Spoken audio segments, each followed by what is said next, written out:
शरीरं सुरूपं तथा वा कलत्रं यशश्चारुचित्रं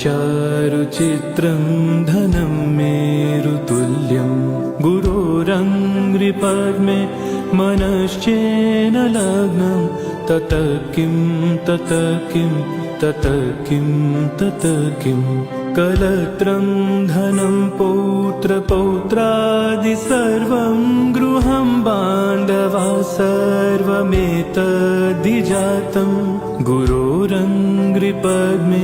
मनश्चेन लग्नं ततः